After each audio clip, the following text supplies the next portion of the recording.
Hello, and welcome to Not That Hunter on the Road. I am currently in Auker, a small village in County Tyrone, or as the English call it, Awa. Olga. Okay. Anyway, Auker's just like any other village, really. There's a few houses and, the village shop. Actually, I think I might go in. So I just went into the shop and procured chocolate, but I think I'm going to need something to drink with it. Actually, you know what? I'll go to the next village over.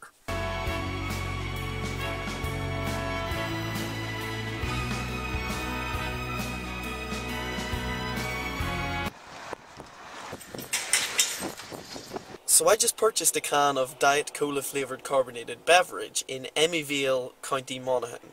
And I'm wondering if you noticed that the sign on the door was in euros and there wasn't a red postbox outside the door because that village shop is in the Republic of Ireland and this shop is in Northern Ireland.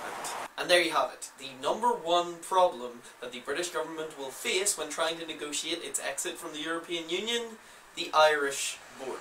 If the British government wants to restrict immigration and control trade, as literally every Brexiteer has indicated, then it has to do something about it. It cannot let the current situation of absolute freedom of movement on these islands continue. And this is not me being a Ramoner, although to be clear I am a Ramoner, although I don't necessarily like that term. It is me merely pointing out that the things the UK government wants to do are incompatible with being a country on the outside of the single market, the customs union, and the European Union as a whole. But I'm not here to moan, I'm here to talk about some possible solutions. Here are 4 things the UK government could do about it.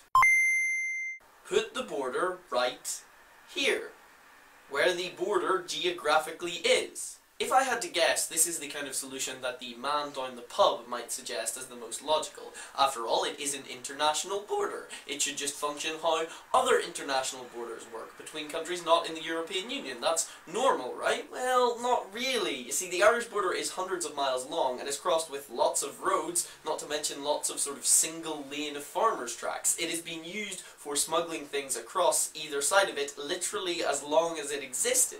If the British government couldn't stop the IRA smuggling arms across it in the 1980s, then I think it's going to be quite hard for them to stop farmers smuggling sheep or, immigrants. And if you wanted to stop all of those people the most efficiently you possibly could at where the border actually is, then you would have to put proper border posts at every single crossing, which is a problem because thousands upon thousands of people cross the border literally every day for school or for work or to go to church or to visit relatives. And all of those people would be very angry if the British government started erecting expensive large border controls on all of the major roads, especially because all of the constituencies on the Irish border all voted Remain, and also because those that violently oppose British rule in Ireland and are willing to use violence against the people that perpetuate it still exist in our society.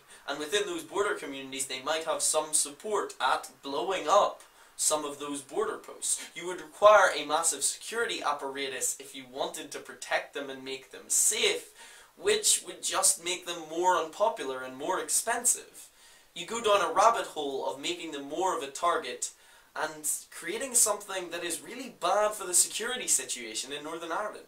Luckily, both Theresa May and the Irish Taoiseach Enda Kenny have said that this is not the solution they want. Theresa May in recent days has talked of a frictionless border, which implies no hard border checks at where the border actually is. But you still have to restrict immigration and trade, so maybe you put the border somewhere else, like here at Belfast City Airport, making it harder for people to fly directly from Belfast to Edinburgh, but allowing the border to remain unchanged. And this would be true not just at airports, it would be true at the boat to Cairnryan, and all the other crossings from Northern Ireland to Scotland and the rest of the British mainland. You wouldn't have to check anything at the border, but you would have to check everything that leaves Northern Ireland for its customs status, and everyone that leaves Northern Ireland for their immigration status. That would make me, as the holder of a British passport who lives in Northern Ireland, a second-class citizen. My British passport would not be worth as much in terms of travelling from one part of the United Kingdom to another United Kingdom as other people's. That would be offensive to Unionists and Unionist politicians who feel that Northern Ireland is a full constituent part of the United Kingdom, but it would really be a slap in the face to all of us. It would be massively inconvenient for everyone trying to travel and telling us that we are lesser citizens than everyone else. Add in all the Northern Irish businesses that rely on exporting cleanly to the mainland and all the tourism, and you've got a significant economic problem that Northern Ireland probably can't handle. And it would be deeply, deeply unpopular. My mother made the Belfast to London and Belfast to Edinburgh flights for business all the time when I was a kid, and she would not like having to go through an immigration control twice a day. So, if the border's not at the border, and it's not at Belfast, then where else could you put it? Well, you could put it at Dublin Airport. You could, as the British government, pay for customs and border officials to go to every entry point to the Republic of Ireland and check everyone coming in there, just as you check everyone coming into London. And then everyone would have a free pass to move around the common travel area between both countries. It would actually be just like the policy the United States pursues, where you can go to Dublin Airport as a United States citizen and do all of your border crossing things there, so that you can just walk off the plane when you get to Boston or New York or wherever. This has, of course, the same problems as the other two in terms of expense, possibly more because there are far more entry points to the Republic of Ireland than there are to Northern Ireland because it's bigger. But more than that, you don't have to be a scholar of Irish history to know that having Her Majesty's Border Patrol take control of something that has been sovereign Irish territory for 100 years would be horrendously unpopular.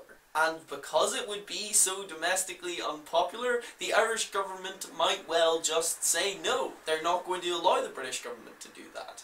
And they would be within their rights to. After all, it is not Ireland's problem. This is something that the United Kingdom did, and the United Kingdom alone is going to have to fix. So, what else? Well, there is one more slightly outside the box suggestion.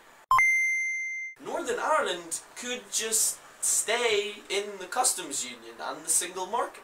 It would eliminate any of the border problems, it would have democratic legitimacy because Northern Ireland voted to remain, and it would probably be quite good for the Northern Irish economy, giving British companies an incentive to set up shop in Northern Ireland. But not only has this been a thing that the government have said they're not willing to do, but can you imagine Nicola Sturgeon's face when someone told her that Northern Ireland was getting all of these perks and privileges just because it was inconvenient and Scotland was getting none of them? I think she would be just a tiny bit annoyed. So there you go, there are the 4 solutions to the Irish border problem, and at the moment I don't think any of them are politically feasible. Not just because of the attitudes of the British and Irish governments, but because it is not just Ireland's border with the UK, it is now the entire EU's border with the UK. And there are 26 other member countries that could force Ireland to take a tougher line in this. The important thing, as over the next 2 years we try and work out a solution to these vexed questions, is that we get the best possible leadership from Northern Irish politicians, sticking up for the interests of the politics and the economics of Northern Ireland. Sorry, what's that? No, what? No, we just had an election.